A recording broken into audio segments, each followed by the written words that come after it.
Pada aktivitas 1, yaitu bagian mengidentifikasi data yang diperlukan, ada tanggal, waktu keberangkatan, jarak, waktu tempuh, kemudian jenis jalan, kondisi lalu lintas, dan cuaca. Kemudian, untuk sumber data berasal dari Google Maps, Waze, GPS tracking, dan survei. Dan di sini saya akan menjelaskan untuk aktivitas 2, di mana di dalam aktivitas 2 ini kita bisa melihat bahwa terdapat data tanggal, waktu keberangkatan, jarak dengan satuan kilometer, waktu tempuh dengan satuan menit, jenis jalan, kondisi lalu lintas, cuaca, dan sumber data. Dalam aktivitas 2 ini kita bisa melihat juga bahwa masih terdapat data yang kosong, yaitu data kecepatan dengan satuan kilometer per jam, data kecepatan dan outlier. Pada aktivitas 2 ini kita bisa menyelesaikan pengelolaan data dengan menerapkan konsep berpikir komputasional pada aspek pengenalan pola. Langkah-langkahnya yang pertama adalah memeriksa kelengkapan data dengan mengidentifikasi data yang hilang, di mana data yang tidak ada pada aktivitas 2 ini adalah data kecepatan dengan satuan kilometer per jam, data kecepatan valid, dan data outlier.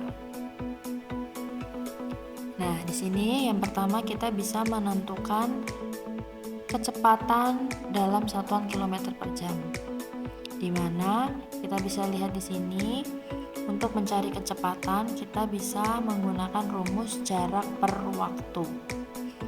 Jaraknya yang dalam satuan kilometer dan waktu yang digunakan waktu dalam satuan menit. Sedangkan yang diminta di sini adalah kilometer per jam, sehingga kita bisa menggunakan rumus sama dengan jarak dibagi dengan waktu tempuh yang dibagi dengan 60 untuk mengubah menit menjadi jam, sehingga diperolehlah hasil 21,85. Lalu setelah mendapatkan hasil ini kita bisa tarik ke bawah untuk data-data selanjutnya. Setelah itu selanjutnya kita bisa melakukan deteksi dan penanganan outlier dengan cara mengidentifikasi nilai yang tidak masuk akal.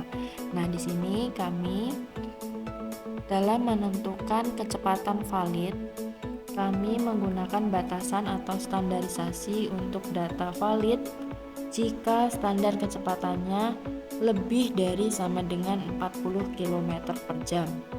Dan apabila kondisi lalu lintas rendah, tinggi, sedang, sangat tinggi harus disesuaikan dengan kecepatannya.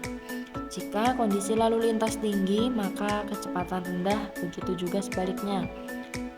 Jika kondisi lalu lintas rendah, maka kecepatannya tinggi. Yang mana di dalam Excel ini kita bisa menggunakan rumus if and. Contohnya bisa kita lihat di sini if and. Setelah semuanya tertulis, kita bisa pencet enter sehingga diperolehlah hasil bahwa dengan kecepatan 21 km per jam kecepatannya itu adalah valid karena kondisi lalu lintas yang tinggi, sehingga diperlukan kecepatan yang rendah sehingga kecepatannya valid. Lalu untuk outlier ini adalah titik data yang menyimpang secara signifikan dari yang lain dalam kumpulan data, sehingga dengan kata lain outlier ini adalah kebalikan dari kecepatan valid, sehingga jika kecepatan validnya ya, maka outliernya tidak. Untuk rumus Excel yang digunakan adalah rumus if. Kita bisa dilihat di sini rumusnya ini, lalu kita pencet enter sehingga diperoleh hasil tidak. Untuk data selanjutnya kita bisa menarik ke bawah. Begitu juga untuk yang data outlier.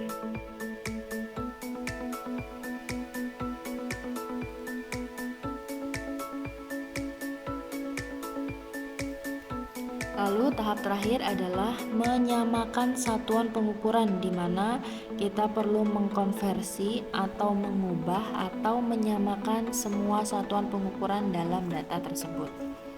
Sehingga kita bisa lihat di sini dalam aktivitas 2, semuanya untuk jarak sudah dalam satuan kilometer, dan untuk waktu tempuh semua dalam satuan menit.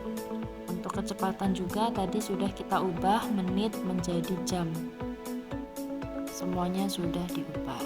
Untuk aktivitas selanjutnya setelah pembersihan dan validasi data, kita dapatkan data yang sudah dibersihkan dan valid, maka kita masuk aktivitas ketiga, yaitu klasifikasi dan pengelompokan data. Ini tujuannya supaya kita dengan mudah bisa mengenali pola.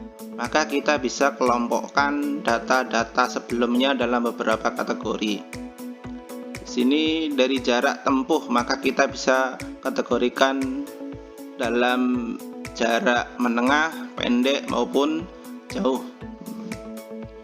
Kita lihat juga dari waktu keberangkatan, maka kita bisa kategorikan juga atau kelompokkan dalam kelompok dia berangkat pagi, berangkat siang, sore atau malam. Kemudian hari, maka kita juga bisa kelompokkan ini dalam jenis hari kerja atau hari libur.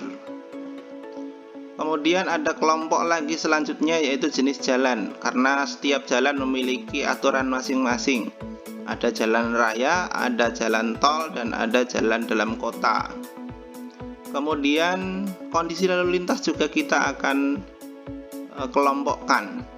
Apakah ketika berkendara saat itu dalam kondisi lalu lintas frekuensinya tinggi, sedang, rendah, atau bahkan ketika sangat tinggi. Selanjutnya dari data-data ini kita bisa mendapatkan pola yang jelas kalau kita bisa mengelompokkan data seperti ini. Setelah itu maka kita akan mencari data juga waktu ideal. Karena ini ada waktu tempuh,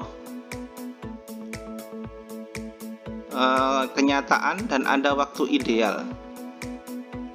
Waktu ideal itu apa? Waktu yang memang seharusnya kita tempuh, paling cepat kita bisa tempuh di jalan itu. Untuk mencarinya gimana? Ya tergantung kecepatan ideal ketika dia berada di jenis jalan itu. Kemudian yang terakhir kita akan tahu indeks hambatan yang dialami pengendara dengan cara membagi antara waktu tempuh real dengan waktu tempuh ideal. Maka nanti kita akan mendapat indeks hambatan. Data ini nanti, dari data ini kita akan bisa mengenali pola dan akan mempermudah kita melakukan abstraksi di aktivitas selanjutnya. Setelah mengetahui hasil dari aktivitas ketiga, hasil tersebut akan kami gunakan untuk aktivitas berikutnya, yaitu aktivitas yang keempat adalah abstraksi, di mana pada aktivitas ini kami fokus pada data-data yang penting, di mana banyak variabel yang telah terbukti berpengaruh secara signifikan.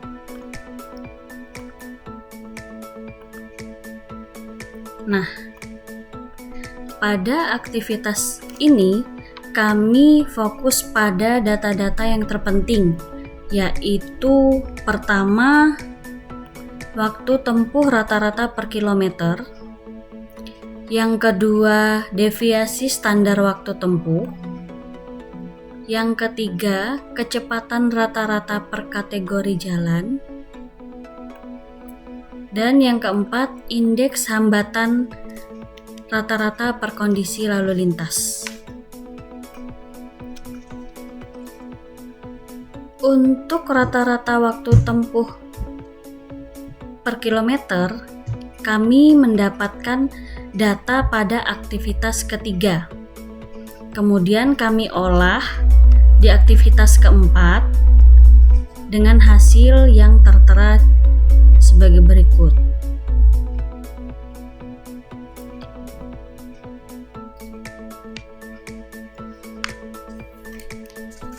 Untuk deviasi standar waktu tempuh,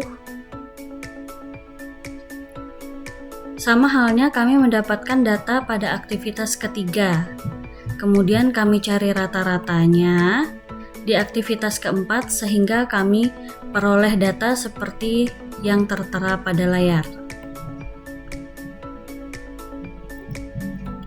Selanjutnya, kecepatan rata-rata per kategori jalan. Ini juga kami dapatkan dari aktivitas ketiga. Diperolehlah nilai kecepatan rata-rata untuk jalan kota, jalan raya, dan jalan tol. Untuk yang terakhir, indeks hambatan rata-rata per kondisi lalu lintas. Sama halnya, ini juga kami dapatkan dari aktivitas ketiga, dan diperolehlah hasil indeks hambatan rata-rata per kondisi lalu lintas yang juga tertera pada layar. Selanjutnya, hal-hal yang sudah kami ukur ini akan kami aplikasikan pada aplikasi Vitoblock yang selanjutnya akan dikembangkan. Terima kasih.